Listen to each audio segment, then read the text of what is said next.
Hi, Madhav Gyan Ganga School, Amayan Bhind welcomes you to change the way of learn. Now, here is a Yash Pavaya to teach about matters in our surrounding. It's a part of the ninth class Science NCRT. Now, here we will discuss the matters are available around us, how they work, how they look like. As we look at our surroundings, we get large variety of things with different shapes and size and texture. जब भी हम अपने चारों तरफ देखते हैं तो हम ये पाते हैं कि अलग अलग वैरायटी की चीजें अलग अलग शेप में अलग अलग साइज में हमें देखने को मिलती हैं. Everything in this universe is made up of materials which scientist have named matter. जो भी सारी चीजें हमें अलग अलग शेप में अलग अलग साइज में नजर आ रही हैं तो उनके बारे में हम देखते हैं वो किसी न किसी अलग अलग मैटर या मटेरियल से बनी होती हैं जिन्हें हम मैटर कहते हैं. तो आपके लिए एक इम्पोर्टेंट टर्म है यहाँ पर जिसका नाम है matter. The air we breathe, the food we eat, stone, cloud, star, plants, animals, even a small drop of waters or particles and everything of matter we can also see the look like around all things are mentioned above occupy the spaces. Second thing we can say about the matter is that everything is available in around us. जो भी हमारे पास available है हमें चारों तरफ दिख रहा है अगर वो स्पेस को ऑक्यूपाई कर रहा है, अगर उसमें कोई एक वेट है वो स्पेस को ऑक्यूपाई कर रहा है तो उसे हम मैटर कहते हैं. इट मीन से दैट या उसका कोई मास है या उसका कोई वॉल्यूम है या फिर वो एक स्पेस को ऑक्यूपाई कर रहा है, that is called matter. It is clear. Now what is the matter? Matter is the available surrounding which occupy the space and have a both mass and volume is called matter. Since early times the human beings are trying to understand the surrounding, early Indians philosopher five basic element. पिछले समय में हमारे काफी सारे जो philosopher रहे उन्होंने ये बताया कि हमारा शरीर बेसिकली 5 तत्वों से मिलकर के बना होता है. वो 5 तत्व 5 बेसिक एलिमेंट क्या होते हैं आपने पढ़ा होगा. Air, earth, fire, sky and water. ये 5 बेसिक एलिमेंट्स होते हैं जिससे हर मैटर तैयार किया जाता है. According to them everything living और non living was made up of these 5 basic element. इनके अनुसार जो भी चीजें आज की डेट में हमें लिविंग और नॉन लिविंग नजर आती हैं वो सारी की सारी इन 5 बेसिक एलिमेंट से बनी होती हैं. Modern day scientists have evolved the two types of classifications matter based on their physical and chemical natures. But modern classification जो भी मॉडर्न साइंटिस्ट हैं उनके अकॉर्डिंग अगर हम चर्चा करें तो जो भी मैटर हैं वो क्लासिफाई किए जाते हैं फिजिकल प्रॉपर्टीज और उनके केमिकल नेचर के अकॉर्डिंग. जो उनका फिजिकल प्रॉपर्टी है केमिकल नेचर है उसके अकॉर्डिंग हम ये डिसाइड करते हैं कि वो मैटर किस तरीके से बिलोंग करता है. मैटर बेस्ड करते हैं अपनी फिजिकल और केमिकल प्रॉपर्टी के अकॉर्डिंग. इसके बारे में अगर हम चर्चा करें तो physical nature of the matter क्या होते हैं. फिजिकल का मतलब है कि वो किस तरीके से नजर आते हैं, उनका किस तरीके का स्ट्रक्चर है, कैसे वो दिख रहे हैं. तो यहाँ अगर हम देखें फिजिकल नेचर के बारे में तो matter is made up of particles. सबसे इंपॉर्टेंट चीज नजर ये आती है कि कोई भी मैटर जो कि हमें ऑब्जर्वेशन में नजर आ रहा है जो अपना शेप कंटेन करता है उसका एक बहुत छोटे छोटे पार्टिकल से मिलकर के बना होता है. अगर हम बात करें लॉन्ग टाइम में two schools of the thought prevailed regarding the nature of the matter. दो स्कूल के बीच में एक डिस्कशन चल रहा है. One school believed matter to be continuous like a block of wood, whereas the other thought the matter was made up of the particles like sand. Let us perform the activity, decide to the nature of the matter. दो schools आपस में discuss कर रहे हैं, उनके discussion का part है. किसी का कहना है कि ये जो मैटर है वो आपका डिस्कस किया जा रहा है वो आपका कंटिन्यूअस है और दूसरे का कहना है कि ये आपके छोटे छोटे सैंड पार्टिकल से मिलकर के बना हुआ है. Take 100 ml of beaker, fill half of the beaker with the water and mark the level of the water. हमने एक बीकर लिया जिसमें 100 ml अपने वाटर लिया, फिलअप किया उसको, dissolve the some salt sugar with the help of the glass rod. एक glass rod की हेल्प से हमने 1 ग्लास वाटर लिया बीकर के अंदर, उसमें हमने डिजोल्व किया स्पून की हेल्प से, रॉड की हेल्प से. Observe any change in the water level. तो आपको वहां पर कोई चेंज जब आप देखेंगे, आपने एक ग्लास पानी लेंगे, उसमें जब आप नमक मिलाते हैं या चीनी मिलाते हैं तो उसमें आप देखते हैं कि उस वाटर का लेवल अब बढ़ता नहीं है. आपने एक गिलास पानी लिया, उसमें आपने 1 स्पून शुगर डाला, 2 स्पून शुगर डाला, तो पूरा का पूरा वो डिजोल्व हो जाएगा और उसका लेवल भी नहीं बढ़ेगा. तो हमें ये देखने को मिला कि जब हमने 1 स्पून शुगर लिया, वो स्पून शुगर था, जब उसको हमने वाटर के अंदर डिजोल्व किया, आपके पास एग्जांपल दिख रहा है, ये हमने 1 ग्लास ऑफ वाटर यहाँ पे लिया, इसके अंदर हमने 1 स्पून ऑफ शुगर डाला, और यहाँ जब हम उसको देखेंगे तो उस वाटर का लेवल सेम रहेगा. बट यहाँ पर क्वेश्चन ये है कि ये जो स्पून ऑफ द शुगर था, इस वाटर के अंदर हमने डिजोल्व किया, तो ये स्पून ऑफ द शुगर कहाँ चला गया? एक्चुअली क्या है कि ये जो वाटर था, इस वाटर के पार्टिकल्स के बीच में स्पेस था, तो ये जो शुगर के पार्टिकल्स थे या सॉल्ट के पार्टिकल्स थे, वो इस वाटर के स्पेस के अंदर डिजोल्व हो गए. इसीलिए यहाँ पर वाटर के पार्ट लेवल जो था वो इंक्रीज नहीं हुआ.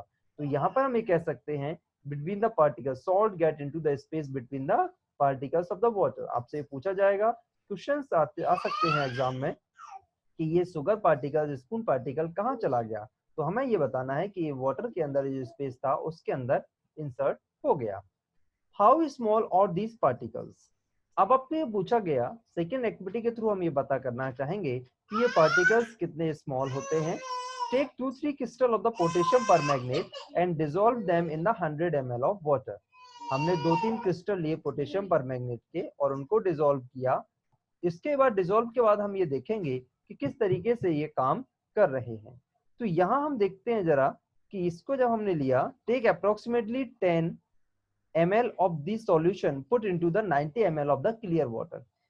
ये आपने 100 ml ऑफ द वाटर लिया, इस वाटर के अंदर आपने 1 स्पून आपने पोटेशियम परमैंगनेट जब डिसॉल्व किया, तो इसका जो कलर था वो चेंज हो गया. यहाँ हम फिर से अगर हम 10 ml ऑफ द आपका सॉल्यूशन लेंगे, इसको हम फिर से एक 90 ml की वाटर के साथ हम डिसॉल्व करेंगे, तो इसका कलर आपका फेड हो जाएगा.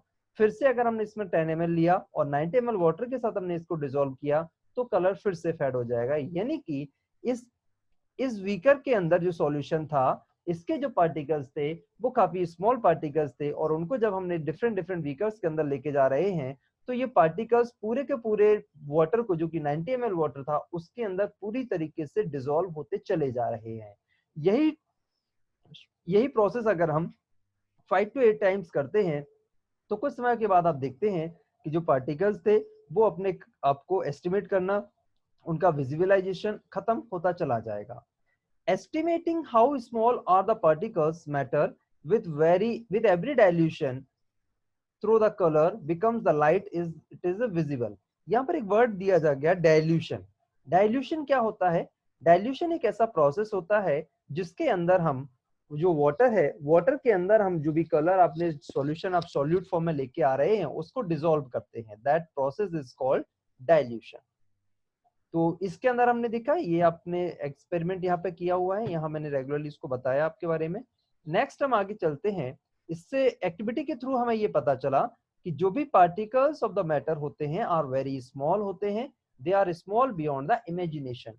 वो इतने छोटे होते हैं कि हमें वो नॉर्मल आई से समझ भी नहीं आ सकता. आपने जो, जैसे आपने कई बार देखा होगा, हम अपने घरों में कलर जब होली होती है तो हम छोटा थोड़ा सा कलर लेके आते हैं, उसे पानी में डालते हैं.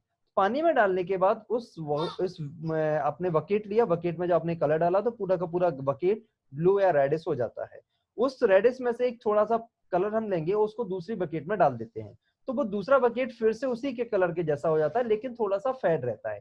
यही प्रोसेस हम रेगुलरली करते हैं. तो यानी कि जब हमने दूसरी बकेट में पानी कलर को डाला, थोड़ा सा पानी लिया हमने, पूरे के पूरे बकेट में डाला, तो उसके जो पार्टिकल्स थे वो पूरी की पूरी बकेट के अंदर डिसॉल्व हो जाते हैं और एकदम से पूरे के पूरे एरिया को वो कवर कर लेते हैं. तो इस तरीके से हमें ये पता चलता है कि वो किस तरीके से पूरे के पूरे डिसॉल्व, पूरे के पूरे सॉल्यूशन के अंदर मिक्स हो रहे हैं और उनके अंदर मूवमेंट नजर आ रहा है. Characteristics of the particles of the matter. अब आगे हम बात करने वाले हैं कि कैरेक्टरिस्टिक क्या होते हैं पार्टिकल्स के अंदर। Particles of the matter have a space between them. अभी हमने बात की थी कि जो भी हमने पार्टिकल्स जैसे वाटर के पार्टिकल्स थे उनके अंदर स्पेस था। एक्टिविटी 1.1 एंड 1.2 के अंदर we show the particles of the sugar, salt, Dettol, potassium permanganate, या when we make a tea, coffee, lemon, नींबू पानी। जब हम नींबू पानी बनाते हैं तो छोटा सा थोड़ा सा पानी लेते हैं, उसमें नींबू निचोड़ देते हैं, तो पूरा का पूरा पानी के अंदर नींबू का स्वाद आ जाता है। ऐसा तो नहीं होता कि तुम थोड़ा सा नींबू डाला तो ऊपर ऊपर नींबू रह गया और नीचे नींबू का स्वाद नहीं मिलता, आपको सारी जगह मिलता है। This show that there is a enough space between the particles. इससे ये पता चलता है कि जो पार्टिकल्स हैं उनके बीच में काफी स्पेस रहता है। Particles of the matter are continuously moving. दूसरी एक्टिविटी के द्वारा हमने ये अभी समझा था कि जो भी पार्टिकल्स हैं वो कंटिन्यूअसली मूव करते हैं। आपने थोड़ा सा पानी लिया था, थोड़ा सा कलर लिया था, दूसरे बकेट में जब डाला तो पूरी तरीके से उसने उसको कलर्ड कर दिया। Put a until incense stick in corner of your class. How choose do you have to be go near and it is get to smell. कभी कभी आपने देखा होगा कि जब हम घर के अंदर अगरबत्ती या थोड़ा सा कभी पूजा पूजा करते हैं, या घर में जब खाना बन रहा होता है और घर के किचन के बाहर आप बैठे होते हैं, तो स्मेल आपके पास तक तुरंत पहुंच जाती है। कि अगर कहीं पूजा हो रही है, मंदिर में अगरबत्ती लगी है, तो आप दूरी पर बैठे हुए हैं, थोड़ी सी दूरी पर, तो वहां भी आपको उसकी खुशबू सुगंध आपको आपकी नाक तक पहुंच जाती है। तो now the light and the incense stick when happens do you smell sitting at a distance, record the observations. इसको भी आप ऑब्जर्व कर सकते हैं एक एक्टिविटी के थ्रू। ये आपको एक्टिविटी है आपके लिए। Take a glass beaker filled with water, put a drop of the blue red ink slowly carefully in the sides of the first. ये हम कर चुके, अभी हमने देखा कि हमने एक बकेट पानी लिया, उसमें हमने ड्रॉप ऑफ द कलर डाले, पूरी तरीके से उसने उसको मिक्सअप कर दिया। और यहाँ पर हमने देखा ये आपको activity mixing the change the temperature and what happens the time passes. जैसे टाइम निकलता जाता है पार्टिकल सॉलिड फॉर्म में चले जाते हैं। ड्रॉप ऑफ द क्रिस्टल हमने लिया है। तो ये कुछ एक्टिविटीज थी जिनको आपको थोड़ा सा परफॉर्म करना है। इसके बाद हम आगे बढ़ेंगे, अगले लेक्चर में आपसे हम फिर मुलाकात करेंगे। यहाँ एक आपको ये मूवमेंट के साथ हम यहाँ देख रहे हैं थोड़ा सा, ये आपके जो भी जैसे मूवमेंट हो रहा है, पार्टिकल्स मूव कर रहे हैं। जैसे हमने कहा कि एक कॉर्नर में आपने अगरबत्ती लगाई हुई है, मैच स्टिक लगाई हुई है, आपके पास तक पार्टिकल्स पहुंच रहे हैं, तो इसका मतलब ये हुआ कि उन पार्टिकल्स के अंदर काइनेटिक एनर्जी होती है। पार्टिकल्स एक दूसरे के साथ मिक्स होकर के बाहर चले जाते हैं। जैसे आपका मैच स्टिक लगाया आपने, तो उसके खुशबू के पार्टिकल्स वहां पे थे, बट वो एयर के फ्लो के साथ आपके पास तक ट्रेवल कर जाती है, यानी कि उनके अंदर इंटरमिक्सिंग भी होता है और पार्टिकल्स के अंदर मूवमेंट भी होता है। और इस ये जो प्रोसेस होता है इंटरमिक्सिंग और पार्टिकल्स के मूवमेंट का, that is called diffusion. That is a very very important term. You must have to learn about that. We all observe that on heating, diffusion becomes faster. And what does that happen? अगर हम ये diffusion थोड़ा सा heat temperature को बढ़ा के करते हैं तो ये बहुत ही फास्टर हो जाता है। तो मेरे ख्याल से इतना समझ में आ गया होगा। नाउ नेक्स्ट क्लास पे हम आपसे मुलाकात करेंगे। तब तक के लिए bye bye, see you, good luck.